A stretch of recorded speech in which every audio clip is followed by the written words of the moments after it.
आज हम इस वीडियो में पढ़ेंगे इंटरमीडिएट गुड्स क्या होते हैं और फाइनल गुड्स क्या होते हैं बच्चों। चलिए स्टार्ट करते हैं हम इस वीडियो को। इंटरमीडिएट गुड्स बच्चों और फाइनल गुड्स है ना। तो these goods are remain within the boundary line of production and not ready for the use by their final user. Intermediate goods ऐसे गुड्स होते हैं जिन्होंने अभी प्रोडक्शन की बाउंड्री लाइन को क्रॉस नहीं करा है और वो रेडी भी नहीं है फाइनल यूजर के लिए यूज करने के लिए। अब बच्चे कह रहे हैं कि ये फाइनल यूजर क्या होता है भैया। तो इसे समझने के लिए, इंटरमीडिएट गुड्स को समझने के लिए पहले हम समझेंगे फाइनल यूजर्स क्या होते हैं। फाइनल यूजर्स बच्चों दो होते हैं, कंज्यूमर होते हैं और प्रोड्यूसर होते हैं। जो भी गुड्स इकोनॉमी के अंदर, इंडिया के अंदर प्रोड्यूस होंगे उन्हें कौन खरीदेगा? या तो हमारे नॉर्मल लोग, हाउस होल्ड खरीदेंगे, या फिर जो फर्म्स वगैरह, फैक्ट्री वगैरह होंगी वो खरीदेंगी। तो फाइनल यूजर दो होते हैं, कंज्यूमर यानी कि हाउस होल्ड या और प्रोड्यूसर यानी कि फर्म। तो इंटरमीडिएट गुड्स ऐसे गुड्स होते हैं जिन्होंने अपनी बाउंड्री लाइन ऑफ प्रोडक्शन को क्रॉस नहीं करा है, मतलब अभी उनमें फर्दर प्रोडक्शन होना अभी बाकी है, उनके अंदर अभी और प्रोडक्शन होगा और वो रेडी भी नहीं है फाइनल यूजर के यूज करने के लिए, है ना। फाइनल यूजर उन्हें यूज अभी नहीं कर सकता। तो ऐसे गुड्स को हम क्या कहेंगे? इंटरमीडिएट गुड्स कहेंगे। अब आते हैं बच्चों final goods. Final goods are those goods, these goods are outside the boundary line of production and ready for use by the final users. Final goods ऐसे गुड्स होते हैं जो कि प्रोडक्शन की बाउंड्री लाइन से अब बाहर आ चुके हैं, मतलब उनके अंदर अब फर्दर प्रोडक्शन होना पॉसिबल नहीं है, अब उनके अंदर प्रोडक्शन और नहीं हो सकता और वो बिल्कुल रेडी है फाइनल यूजर के यूज करने के लिए, है ना। अब फाइनल यूजर चाहे तो उन्हें अब यूज कर सकता है। इन्हें हम कहेंगे फाइनल गुड्स। चलो बच्चों एक एग्जांपल से समझते हैं हम। जैसे आपके स्कूल ने फर्नीचर खरीदा, जो भी बेंचेस वगैरह पे आप बैठते हो ना, वो फर्नीचर खरीदा। तो जो फर्नीचर है आपके स्कूल के लिए वो क्या होगा? फाइनल गुड्स होगा ना बच्चों, क्योंकि उन फर्नीचर के अंदर फर्दर प्रोडक्शन तो हो नहीं सकता और वो क्या है, बिल्कुल रेडी है स्कूल के यूज करने के लिए। स्कूल मतलब फाइनल यूजर, है ना। तो स्कूल के लिए बिल्कुल रेडी है यूज करने के लिए और उनके अंदर फर्दर प्रोडक्शन हो नहीं सकता। तो वो क्या होगा? फाइनल गुड्स हुआ। जो भी बेंचेस वगैरह स्कूल खरीदेंगे उसे हम क्या कहेंगे? फाइनल गुड्स कहेंगे। और इंटरमीडिएट गुड्स मतलब बच्चों जैसे कारपेंटर, जो स्कूल के लिए जिसने फर्नीचर बनाया था वो कारपेंटर, तो कारपेंटर लकड़ी खरीद के लाता है तो उसके लिए क्या होगा? वो इंटरमीडिएट गुड्स होगा ना बच्चों। क्यों? क्योंकि अभी जो लकड़ी से बेंच बनने में अभी टाइम है ना, लकड़ी ने अभी अपना final boundary line of production थोड़ी ना क्रॉस करी है, अभी लकड़ी के अंदर फर्दर प्रोडक्शन होगा, वो है ना बेंचेस वगैरह में कन्वर्ट होंगी वो, तभी तो स्कूल जाने की फाइनल यूजर उन्हें यूज कर पाएगा। इसलिए जो भी लकड़ी होगी उनकी फर्नीचर की, जो भी रॉ मटेरियल होगा उसे हम कहेंगे इंटरमीडिएट गुड्स। जो फाइनल गुड्स मतलब जो भी फर्नीचर बनके पूरा तैयार है उसे हम कहेंगे फाइनल गुड्स बच्चों। सेकंड डिफरेंस समझते हैं बच्चों इसके अंदर। These goods are used as raw material for the production of other goods during accounting year. ये गुड्स रॉ मटेरियल की तरह यूज होते हैं प्रोडक्शन में दूसरे गुड्स को बनाने के लिए। इंटरमीडिएट गुड्स ऐसे गुड्स होते हैं जो कि किसी दूसरे गुड्स को बनाने के लिए as a raw material use करे जाते हैं एक अकाउंटिंग ईयर में। और final goods, these goods are not used as a raw material for the production of other goods during accounting year। ये गुड्स ऐसे गुड्स होते हैं जो कि अब रॉ मटेरियल की तरह यूज नहीं हो सकते किसी और दूसरे गुड्स को बनाने के लिए एक अकाउंटिंग ईयर के अंदर।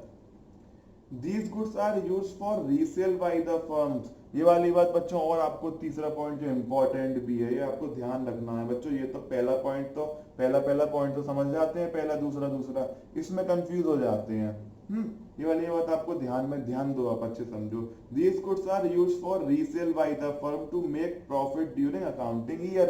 इंटरमीडिएट गुड्स ऐसे भी गुड्स होते हैं जो कि एक फर्म खरीदती है दूसरे फर्म से एज अ रीसेल करने के लिए। These goods are used for resale by the firm to make profit। ये गुड्स क्या है? रीसेल के लिए भी यूज करे जाते हैं फर्म के द्वारा प्रॉफिट कमाने के लिए अकाउंटिंग ईयर के अंदर, सपोज करते हैं। एक कपड़े की दुकान है ना, कपड़े की दुकान क्या होगा, कपड़ा वो जो भी है ना शर्ट वगैरह लेके आएगा वो। तो कपड़े की दुकान के अंदर जो कपड़ा पड़ा होगा, उनके अंदर कपड़े शर्ट वगैरह जीन्सेस वगैरह पड़ी होंगी और लोगों को बेचने के लिए। तो वो जो दुकान वाला है उसके लिए वो क्या होंगे, जो भी शर्ट वगैरह एज ए इंटरमीडिएट गुड्स होंगे, क्योंकि वो जो भी दुकान वाला है वो रीसेल करेगा ना प्रॉफिट कमाने के लिए उसे, इसलिए वो क्या होंगे, उस दुकान वाले के लिए वो इंटरमीडिएट गुड्स होंगे। These goods are not used for resale by the firm to make profit during the accounting year। जो भी फाइनल गुड्स होते हैं वो फर्म रीसेल नहीं करती प्रॉफिट कमाने के लिए एक अकाउंटिंग ईयर के अंदर। इंटरमीडिएट गुड्स में एक फर्म रीसेल करती है उन गुड्स को प्रॉफिट कमाने के लिए, तो ऐसे गुड्स को हम कहते हैं इंटरमीडिएट गुड्स। चौथा point, value is yet to be added. जो इंटरमीडिएट गुड्स होते हैं उनके अंदर अभी वैल्यू एडिशन होना बाकी होता है। जैसे वही कपड़े वाला एग्जांपल मैंने आपको लिया, एक कपड़े की शॉप है, उसके अंदर सपोज करिए उसने 100 रुपए की एक शर्ट खरीदी। अब क्या होगा बच्चों, उसके अंदर वो शर्ट रखेगा, शोरूम में रखेगा, शोरूम की कॉस्ट वगैरह, बिजली वगैरह खर्चा, जो लड़के होंगे उनकी सैलरी वगैरह खर्चा, अपना प्रॉफिट वगैरह मिला के तभी तो वो सारी चीजें ऐड करके वो बेचेगा फाइनल यूजर को, मतलब कस्टमर को।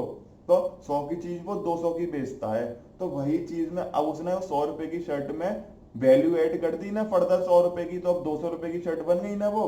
तो इसलिए value is yet to be added. तो इंटरमीडिएट गुड्स में वैल्यू ऐड करना अभी बाकी होता है।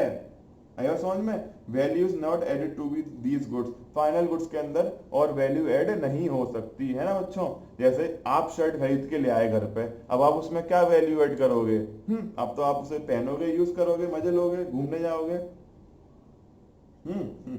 चलिए 5 में एग्जांपल समझते हैं। जैसे किसी भी चीज को बनाने का रॉ मटेरियल, वो सब क्या होंगे, हमारे इंटरमीडिएट गुड्स होंगे। कोई भी चीज को बनाने का रॉ मटेरियल क्या होगा बच्चों, हमारा इंटरमीडिएट गुड्स होगा। दूसरा एग्जांपल ये आपको समझ में अच्छे से आ जाएगा, mobile purchase by mobile dealer. आपके घर के पास जो मोबाइल की शॉप है वो मोबाइल सेल करते हैं, तो मोबाइल जो शॉप में जो मोबाइल रखे हैं, जो फोन्स रखे हैं, वो उस शॉप ओनर के लिए क्या है, एक इंटरमीडिएट गुड्स है, क्योंकि वो फर्दर रीसेल करेंगे ना उन्हें प्रॉफिट कमाने के लिए। आया समझ बच्चों, तो ये क्या हो गया हमारे इंटरमीडिएट गुड्स। एग्जाम्पल समझते हैं फाइनल गुड्स के। Machine purchase for the installation in the factory. किसी फैक्ट्री वाले ने है ना मशीन खरीदी है फैक्ट्री में यूज करने के लिए, ये भी हमारी फाइनल गुड्स होंगे बच्चों, है ना। मशीन परचेज करी है फैक्ट्री ओनर ने फैक्ट्री में। Milk purchase by the house hold, आपके घर में आपकी मदर ने मिल्क परचेज करा है, तो वो क्या होगा, फाइनल गुड्स होगा ना बच्चों, क्योंकि अब उसका कुछ और थोड़ी करेंगे, वो अब उसे यूज कर लेंगे। अब वो जैसे भी करें, जैसे अब उसका कुछ भी करें, दूध दें, उसका दही बनाए, कुछ भी कर सकते हैं वो, मगर यूज तो खाली हाउस होल्ड ही करेंगे ना, उसे फर्दर यूज थोड़ी करेंगे। मगर इंटरमीडिएट गुड्स कैसे हो जाएगा, मिल्क इंटरमीडिएट गुड्स ऐसे हो सकता है कि अगर कोई हलवाई है, वो खरीद के लाता है मिल्क को, उसका वो पनीर बनाता है और फर्दर पनीर को रीसेल करता है वो, तो उसके लिए वो इंटरमीडिएट गुड्स हुआ, जो भी मिठाई वाला है या जो भी पनीर वाला है ना। मगर हाउस होल्ड के लिए तो वो फाइनल गुड्स होगा ना, वो उसे कंज्यूम कर लेंगे, मगर मिठाई वाला थोड़ी कंज्यूम करेगा। तो इससे हमें ये बात समझ में आई बच्चों कि सेम गुड्स इंटरमीडिएट गुड्स भी हो सकता है और फाइनल गुड्स भी हो सकता है ना बच्चों। सेम गुड्स को इंटरमीडिएट गुड्स भी हो सकता है, फाइनल गुड्स भी हो सकता है, बस उसके एंड यूजर पे हमें ध्यान रखना है। अगर उसका एंड यूजर मतलब अब उसे फाइनली यूज कर लेगा तो वो क्या होगा, हमारा फाइनल गुड्स हो जाएगा। अभी उसके अंदर फर्दर प्रोडक्शन होना बाकी है, तो वो क्या हो जाएगा, हमारा इंटरमीडिएट गुड्स हो जाएगा। अब बच्चों थोड़ी सी और बात समझते हैं हम। Expenditure on final goods by house hold, जो भी हाउस होल्ड मतलब नॉर्मल कंज्यूमर जो पैसा खर्च करेंगे फाइनल गुड्स को खरीदने में, मैं दोबारा रिपीट कर रहा हूं, जो भी हाउस होल्ड मतलब नॉर्मल कंज्यूमर पैसा खर्च करेंगे फाइनल गुड्स को खरीदने में, उसे हम बच्चों कहेंगे कंजप्शन एक्सपेंडिचर। इकोनॉमिक्स में उसे हम कहेंगे कंजप्शन एक्सपेंडिचर। और जो भी प्रोड्यूसर्स, जो भी फर्म्स पैसा खर्च करती हैं फाइनल गुड्स को खरीदने में, मेरे वर्ड्स पे ध्यान देना बच्चों, जो भी फर्म्स पैसा खर्च करती हैं फाइनल गुड्स को खरीदने में, उसे हम कहेंगे इन्वेस्टमेंट एक्सपेंडिचर। उसे हम कहेंगे बच्चों इन्वेस्टमेंट एक्सपेंडिचर में एग्जांपल से भी आपको समझा देता हूं। आपकी मदर ने मिल्क परचेज करा है तो वो क्या होगा, कंजप्शन एक्सपेंडिचर होगा। किसी प्रोड्यूसर ने, किसी फर्म ने फैक्ट्री के लिए मशीन परचेज करी है, उसके लिए वो इन्वेस्टमेंट एक्सपेंडिचर होगा। आया बात समझ में बच्चों? अब नोट, ये वाली बात ध्यान देने वाली है क्योंकि हम जो यूनिट पढ़ रहे हैं ना, जिस यूनिट का ये पार्ट है इंटरमीडिएट गुड्स फाइनल गुड्स, वो है हमारी कैलकुलेशन ऑफ नेशनल इनकम। तो ये नेशनल इनकम कैलकुलेट करने के लिए ये टॉपिक बहुत ही ज्यादा इंपॉर्टेंट है। तो बच्चों आपको ध्यान देना है कि only final goods are included in the calculation of national income.